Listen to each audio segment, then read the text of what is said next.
లేదా చాలా విషాదం అనిపించింది కదా. నేను స్థలంలో నుంచోడానికి ఎంతో దేవుని దగ్గర ప్రార్థన చేసుకుని వస్తున్నాను. ఇది ఓరికినే వాక్యం చెప్పడానికి తగిన అర్హత నాకు లేదు. దేవుని దగ్గర పోరాడి నాకు మీ చింతను నలగొట్టుకుని మీకు దేవుని స్వార్థ అందిస్తున్నాను. మీరు ఏం విన్నారు అంటే మర్చిపోయాం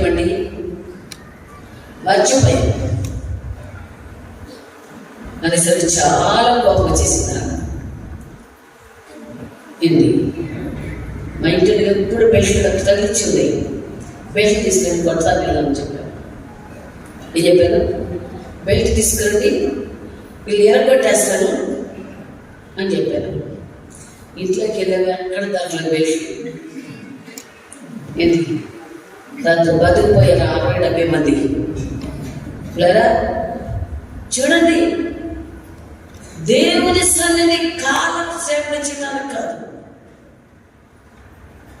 నీ ఆత్మ విషయంలో ఎంతో బాధ్యత పూచింది నాకు.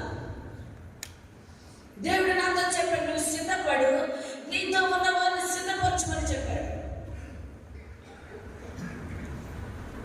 నీతో ఉన్న వాళ్ళని సిద్ధపరచమన్నారు. ప్లీజ్ సోదరులారా, మీరు ఎంతమంది సిద్ధపడుతున్నారు? దేవుని వాక్యం విని వాక్యానుసారంగా నీ జీవితాన్ని, నీ ప్రవర్తనను, నీ బ్రతుకును మార్చుకోకుండా ఏదో కాలక్షేపం చేయడానికి వచ్చిన సోదరులారా, నీ గమ్యస్థానం ఏమిటో తెలుసా? నరకమే.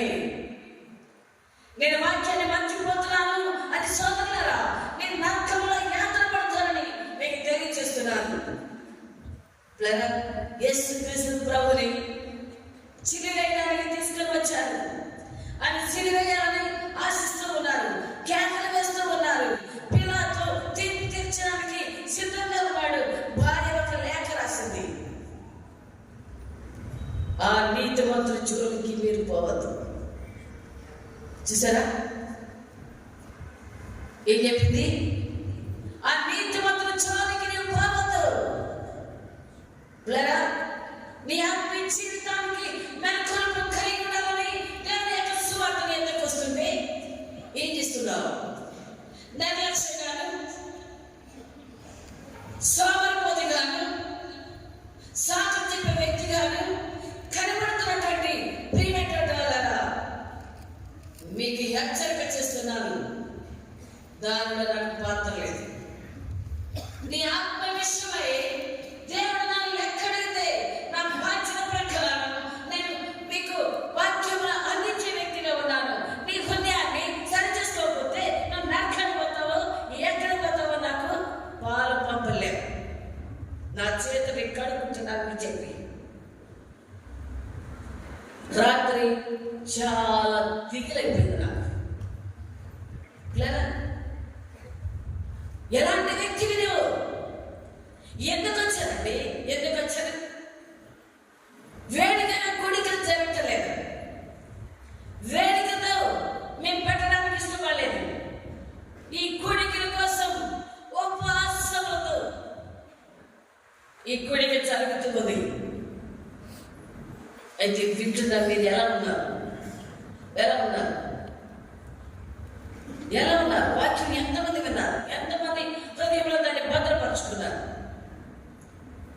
లేదా ఆలోచిస్తున్నారా? ఆయన చూస్తున్నాడు. నువ్వు వచ్చావు, ఒట్టిగా వచ్చావు, ఇన్ని దినాలు సువార్త విన్నావు, నువ్వు ఒట్టిగా వెళ్ళిపోతావు. ప్రయోజనం ఏంటి? ప్రయోజనం ఉందా? నీ ఇంటిని విడిచి దేవుని సన్నిధికి వచ్చి వాక్యం విని సత్యాన్ని అనుసరించాలని, నీతిగా బ్రతకాలని, పరిశుభ్రత కలిగి జీవించడానికి, ఆయన వలె ఉండాలని ఆశ దేవుని సన్నిధికి వచ్చిన మనం ఎలా ఉన్నామండి? వాక్యాన్ని గ్రహించలేనటువంటి వ్యక్తులుగా ఉన్నాం. దానివల్ల నీ జీవితానికి ఏం ఉపయోగం లేదు. నువ్వు మంచి భక్తి చేయాలని ఆశ ఉంది, ఆయనకే బ్రతకాలి. ఎవరు? మన ప్రభు ఎలాంటి వాడు? మన ప్రభు ఎలాంటి దేవుడు? ఆయన పరిశుద్ధత. నిజంగా మీరు చాలా నేను ఆలోచించేది ఏంటంటే, మీరు మనుషులు ఇక్కడ ఉన్నారు కానీ మీ మనసు అంతా ఇంటికాడదు. అందుకనే వాక్యం మీలో ప్రవేశించట్లేదు. నా గేదెలు ఏమైపోయినాయో, నా కోళ్ళు ఏమైపోయినాయో, కుక్కలు ఏమైపోయినాయో, వాటికి తిండి పెట్టేదా లేదో అని ఆలోచిస్తున్నారేమో అనుకుంటున్నా నేను. అవి నీ వెంట రావు, అవి నీ వెంట రానే రావు. ఏంటి? నీ గ్రహించే వ్యక్తిగా ఉండాలి. దేవుని యొక్క వాక్యమును గ్రహించే వ్యక్తిగా నువ్వు లేకపోతే అక్కడ యాతన పడతావు. అక్కడ యాతన పడతావు. కనుక దేవుని యొక్క వాక్యం ఎంతో బలం కలది. నీ ఆత్మీయ జీవితంలో బలహీనమైనటువంటి వ్యక్తిగా ఉన్న నిన్ను బలపరచడానికి దేవుని వాక్యం ఎంతకు వస్తుంది. ఎంతమంది దేవుని ఎంతకు వస్తున్నారు, దేవుని వాక్యాన్ని విని గ్రహించగలుగుతున్నారు, ఆ వాక్యాన్ని నెమరు వేస్తున్నారు, ఆ వాక్యాన్ని మరలా జ్ఞాపకం చేసుకుని ప్రార్థన చేస్తున్నారు. నాకు తెలియదు. లేదా కొద్ది సమయంలో ఎవరి దారి మనం వెళ్ళిపోతాం. అయితే ఎవరు తీసుకుని వెళ్తాం? ఇక్కడి నుంచి ఎవరు తీసుకుని వెళ్ళాలి?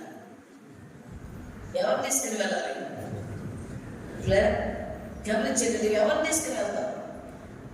నీ వాక్యం వింటే నీలో ఆయన ఉంటాడు. నీ వాక్యం వినకుండా నువ్వు ఒట్టిగా ఉంటే ఎవరు వస్తారు నీతో? నువ్వెవరు తీసుకొని వచ్చావో వాడే వస్తాడు నీ వెనక. ఏం చేస్తాడు?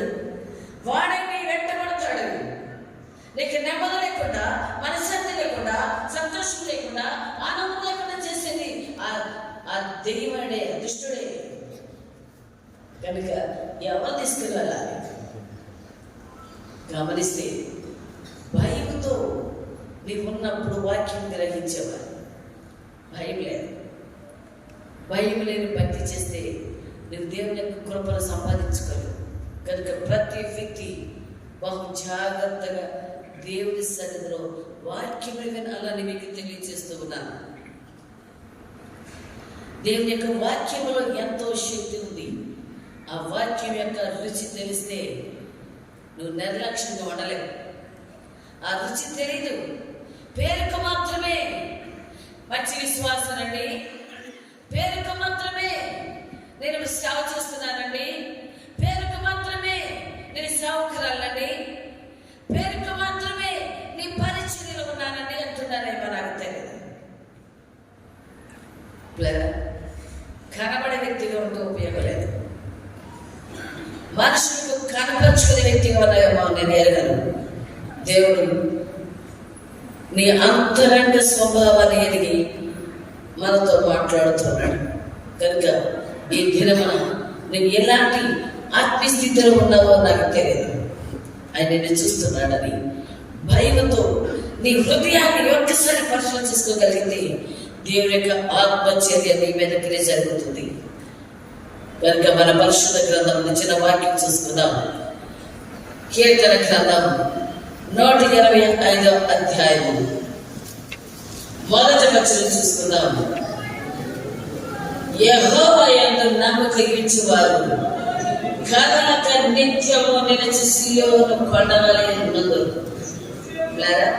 చాలు, ఇక్కడ వాక్యం చూసుకుందాం. ఏం చెప్తుంది?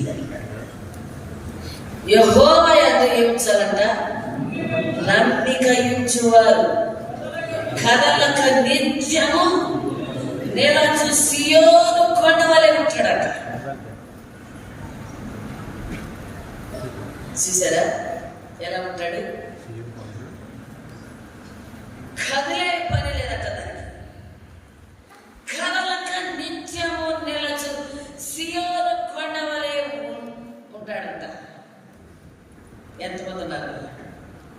కష్టం వచ్చినా, ఇబ్బంది వచ్చినా, వ్యాధి వచ్చినా, బాధ వచ్చినా ఎలా ఉంటారు? నమ్మిక వచ్చినాడు ఎలా ఉంటాడు? అసలు నమ్మిక ఏంటో తెలుసా? నమ్మిక ఏంటో తెలుసా? మనకి తెలిస్తే వాక్యాన్ని గ్రహించేవారు. వాక్యాన్ని మీరు వినేవారు. వచ్చాం, ఎలా కూర్చున్నాం? చక్కగా ముస్తాబై కూర్చున్నాం. వింటున్నారా వాక్యం? వినేవాళ్ళు ఉన్నారా? దేవుడు నాతో మాట్లాడతాడని నమ్మిక ఉన్నదా?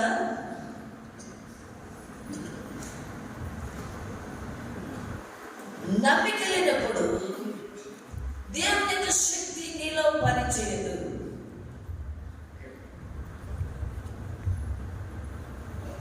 నమ్మగల శక్తి నువ్వు సంపాదించుకోవాలి. ఆయన మహోన్నతుడైన దేవుడు, ఆయన ఎంతకు వచ్చాడు అని నీ విశ్వసించి నీ జీవితాన్ని పరిశీలన చేసుకోగలిగితే ఆయన నేను ఎలా చేస్తాడు? ఒక ఘనమైన వ్యక్తిగా నేను చేస్తాడు. నేను కదిలిపోతున్నావు అంటే కూర్చొని నీ మనసు ఎక్కడుంది? ప్రక్కన వారు ఎలా కూర్చున్నారు, ఏం చేస్తున్నారు, ఎలా మాట్లాడుతున్నారు అని ప్రక్కన వ్యక్తిని చూస్తూ ఉంటే నువ్వు ఎలాంటి వ్యక్తిగా ఉంటావు? కదిలే వ్యక్తివి, గ్రహించలేని వ్యక్తివి, నమ్మలేని వ్యక్తివి. లేరా ఈ సమయం అంతా రాకుండా వచ్చిందనుకోండి, ఎంతమంది మనం ఎత్తపడతాం? ఎంతమంది ఎత్తపడగలం? ధైర్యంతో నేను ఎత్తపడతాను అనే వాళ్ళు వీళ్ళు ఎంతమంది ఉన్నారు? చేతులపై కట్టండి. నేను ఎత్తపడతాను. రాకడొస్తే నేను ఎత్తపడతాను. నా జీవితంలో ఎలాంటి దోషం లేదు. అయ్యో అంటే అంత భక్తి చేస్తున్నారు అనమాట. ఏం చేస్తున్నారు? అలాంటి భక్తి చేస్తున్నారు.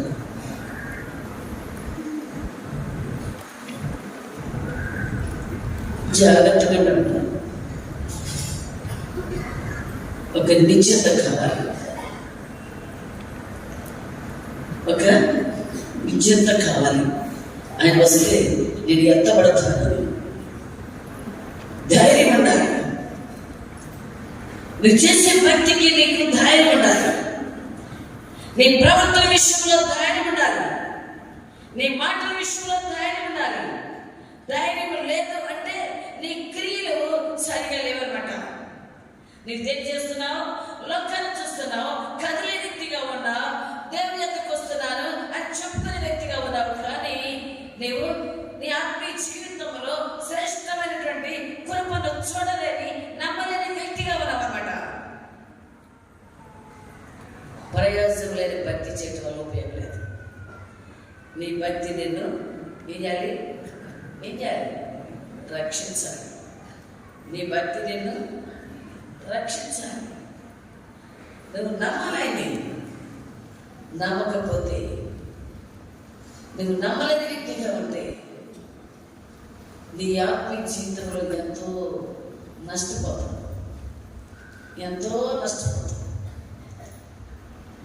ఒక శ్రేష్టమైనటువంటి ఆశ్రదం చూడాల్సిన వ్యక్తిగా ఉన్నావు. నీ ఇంటికి ఎలా ఉన్నావు? ఎక్కడున్నావు?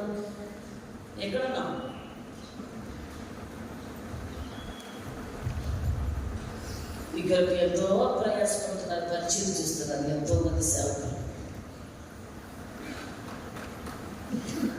ప్రయాసం అంతా ఎలా ఉందంటే, ఎలా ఉంది? గుంటలో వేసినట్టుగా ఉంది. అలాంటి భక్తి చేయడం వల్ల ఉపయోగం లేదు. దేవుని యొక్క ఉన్నతమైనటువంటి రాజ్యంలో ప్రవేశించడానికి సంతోషంతో నేను ఉన్నా అని చెప్పాలి. ఏం చెప్పాలి? నేను ఉన్నాను.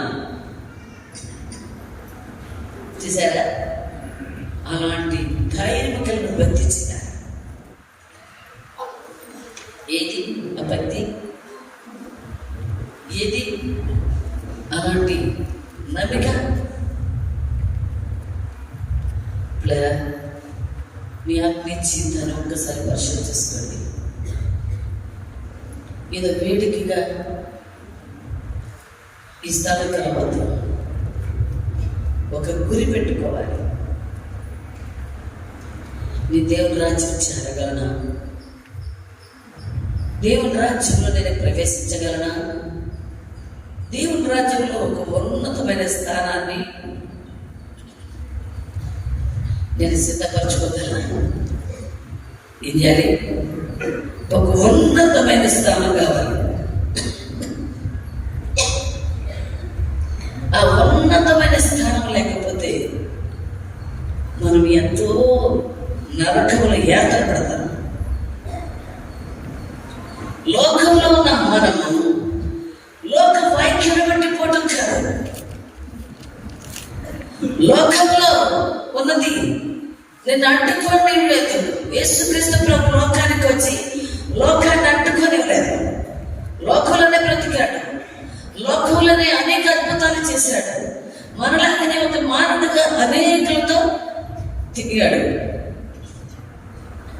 ఆయన పరిశుద్ధుడుగానే ఉన్నాడు.